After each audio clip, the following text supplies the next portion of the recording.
안녕하십니까. 세상 읽어주는 남자 이상훈입니다. 이 시간에는 애플과 삼성전자 얘기를 좀 하겠습니다. 일본 정부가 반도체 디스플레이 소재 수출 규제를 실시한 지 일주일 정도 지났습니다. 실제 이 규제가 적용이 되고 있다고 보기는 좀 어렵죠. 그 효과를 따지기도 좀 이릅니다. 그런데 오늘 벌써부터 이번 규제가 시장에 큰 영향을 주고 있음을 보여주는 뉴스가 나왔습니다. 먼저 디스플레이 쪽부터 보겠습니다. 애플이 중국의 패널 업체죠. BOE를 새로운 패널 공급업체로 선정하기 위한 절차에 들어갔다는 소식입니다. 일본의 소재 수출 규제에 한국산 패널 공급망에 문제가 발생할 수 있다고 보고 애플이 BOE와 접촉했다는 뉴스인데요. 이 소식이 오늘 대만의 IT 전문 매체 디지타임스에 났습니다.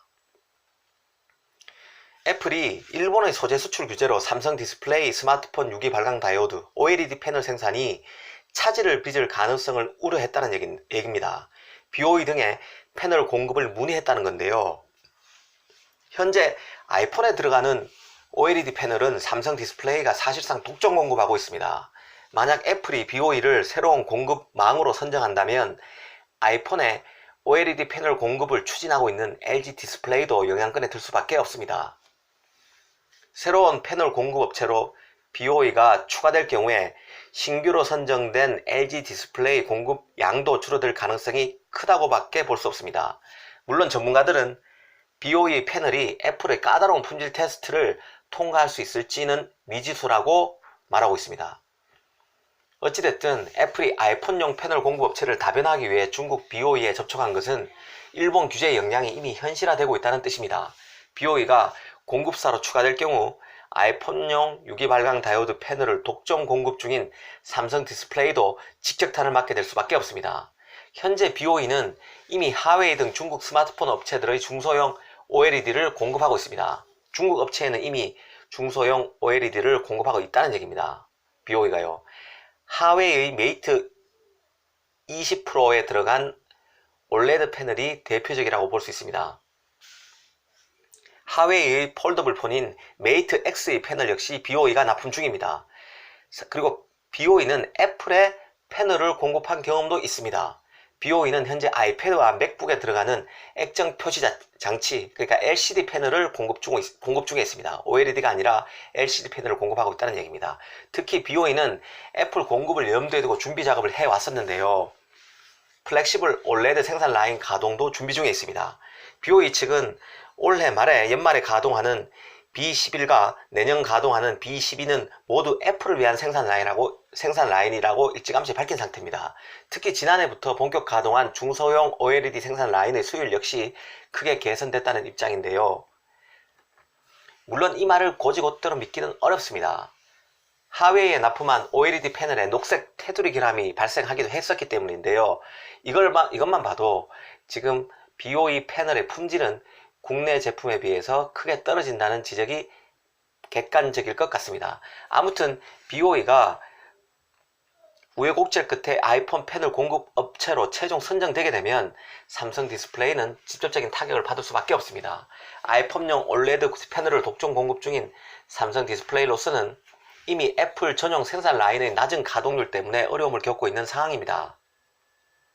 그래서 올 2분기에 애플로부터 일찌감치 투자한 것만큼 수주가 안 들어와서 투자비 때문에 큰 손해를 봤다고 애플에게 손해배상을 청구했고, 애플이 작게는 3천억, 크게는 9천억 원의 보상금을 줬다는 증권가 분석이 나왔습니다. 이 때문에 삼성 디스플레이가 2분기에 적자를 낼 것이라는 예측을 뒤집고 흑자를 봤습니다. 어찌됐든 아이폰 수요가 크게 감소하는 상황이라 애플로서는 힘들 수밖에 없습니다. 그런 상황에서 애플이 힘든다는 얘기는 역시 삼성 디스플레이도 힘들 수밖에 없죠. 독점적으로 지금 공급하고 있는 상태니까요. 중소형 OLED 스마트폰 패널을 말이죠. 이처럼 아이폰 수요가 떨어진 상태에서 BOE까지 만약 들어오게 되면요, 삼성 디스플레이도 물론 힘들지만 LG 디스플레이도 영향을 더 받을 수밖에 없습니다. LG 디스플레이와 BOE가 모두 공급업체로 선정된다고 가정해 보십시오. 1차 공급사인 삼성 디스플레이는 그나마 사정이 낫겠죠. 아무래도 BOE까지 들어오게 되면 2차 공급사로서 LG 디스플레이 물량을 더 가져갈 가능성이 큽니다. 일전에도 말씀드렸지만 애플의 상황은 지금 매우 안 좋은 상황입니다. 로젠블레트 증권이 있는데요. 이 증권사에서는 애플이 6개월, 길게는 1년 내에 근본적 쇠퇴에 직면할 것이라는 진단을 내놨습니다. 그래서 투자 관련한 조언도 매수해서 매도로 바꿨습니다. 애플이 지금 중국에서 국수주의 소비가 커지면서 가장 큰 중국 시장에서 가파른 하락이 예상되는데요. 이거하고 견져서 한번 생각해 보면요. 이번에 애플이 BOE를 접촉했다는 사실 자체가 미국 기업을 향한 중국 내 최악의 여론을 조금이라도 누구뜨리기 위해서 이번 조치를 취한 게 아닌가라는 상상마저 해볼 수 있습니다. 객관성은 떨어지지만 그만큼 중국 시장에서 애플이 안 좋다는 얘기입니다. 중국에서 안 좋다는 얘기는 세계 시장에서도 여전히 안 좋다는 얘기죠. 더 안 좋다는 얘기입니다. 두 번째 소식은 삼성전자가 낸드 플래시 메모리 가격을 10% 인상할 것이란 뉴스입니다. 이 뉴스도 대만 외신에서 나왔는데요. 일본 정부의 반도체 소재 수출 규제로 생산 차질 우려가 커지고 있는 가운데 삼성이 낸드 분야 수급 호전의 영향으로 재고 부담이 낮아진 낸드의 가격을 선제적으로 조정할 가능성이 커졌다는 뉴스입니다. 물론 삼성은 공식적으로 가격 인상을 확인해 주지는 않았습니다. 원래 가격 정책은 대외적으로 말하지 않는 게 원칙이죠. 하지만 도시바의 정전 사고 등에 따른 수급 호전, 이전에 제가 방송을 통해서 말씀드린 적이 있습니다. 그 다음에 D램과 달리 정상 범위까지 낮아진, 정상 범위라면 4주 정도인데요. 재고 수준이요. 재고 수준이 정상 범위 내로 들어왔고, 또 그간 낸드 가격이 낙폭이 많이 생겼었는데요. 낙폭 가대에 따른 수요도 촉발되고 있다는 게 이번 인상의 배경으로 꼽히고 있습니다. 하나하나 보면요. 역시 도시바의 전정 사고에 따른 생산 감소가 가장 큰 긍정적 요인으로 꼽힙니다. 정확한 표현은 알 수 없지만 지금 도시바 내에서 생산 라인의 일부는 아직 정상 가동이 안 되는 상황으로 알려져 있습니다. 증권가에서는 도시바가 기존 생산 대비 20% 이상, 많게는 35% 정도 감산하고 있다는 얘기가 나오는 상황입니다. 특히 도시바 공장에서는 미국의 웨스턴 디지털도 낸드를 생산하고 있습니다. 도시바가 낸드 시장 점유율이 지난 연말 기준으로 한 19.3%, 20% 가까이 되고요. 그래서 2위입니다. 웨스턴 디지털은 4위로서 15.3%의 점유율을 갖고 있는데 두 회사의 합계가 35% 정도 됩니다. 그러니까 그 도시바의 공장에서 불이 났다는 얘기는 그만큼 생산 차질이 커질 수 있다는 얘기죠. 그래서 재고 수준도 한층 낮출 수 있다는 얘기입니다. 삼성전자, SK하이닉스 등 국내 기업들의 재고 사정도 차츰 좋아지고 있다는 관측입니다. 시장에서는 금방 말씀드린 것처럼 낸드 재고가 4주 정도까지 낮아졌다는 분석이 나오는 상황입니다. D램 같은 경우는 아주 8주 이상 재고가 쌓여있다. 8주라니까 2달 정도 되죠. 2달 정도 생산하는 메모리가 아직도 완제품 형태로 있다는 얘기입니다. 확실히 D램과는 대조적이죠. 절반 정도 되니까요. 낸드 재고는. 특히 낸드 현물 가격도 일부 제품을 중심으로 반등세가 나타나고 있습니다. 현물 가격은 기업 간 중장기 거래 가격인 고정 거래 가격의 선행지표 성격이 있습니다. 그러니까 낸드 현물 가격이 조금 올랐다는 얘기는 앞으로 고정 거래 가격도 오를 가능성이 크다는 얘기입니다. 이미 그 고정 거래 가격도 6월 달에는 하락세를 멈추고 보합세로 마감했습니다. 그래서 7개월 만에 하락 행진에 제동이 걸린 상태입니다. 그런 상황에서 현물 가격도 조금 올랐으니까 그 가격 흐름이 괜찮다고 볼 수 있죠.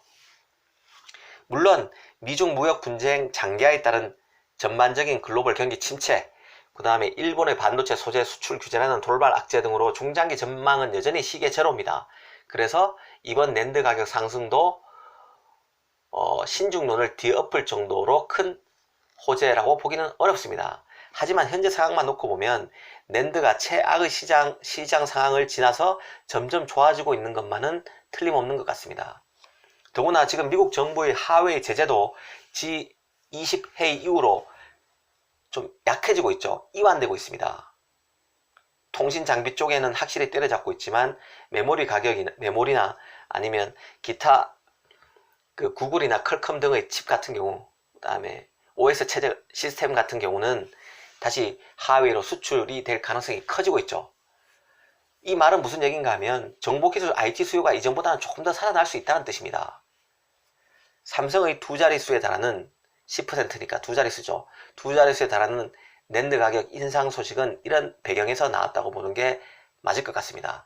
문제는 가격 인상 이후인데요. 스마트폰 기업이나 서버 업체 등의 수요가 낸드 가격 인상 이후에도 계속 유지될 수 있을까 하는 것입니다. 전문가들은 일단 반도체 업황 회복 시기를 올 하반기에서 내년 상반기 이후로 미룬 상태입니다. 그런 맥락의 연장선에서 보면요, 낸드 가격의 상승 흐름이 지속될 것으로 보기는 쉽지 않다는 얘기입니다. 다만 이번 가격 인상은 역설적으로 보면요, 이미 어깨 1위 삼성전자를 뺀 모든 낸드 업체가 적자를 내는 상황입니다.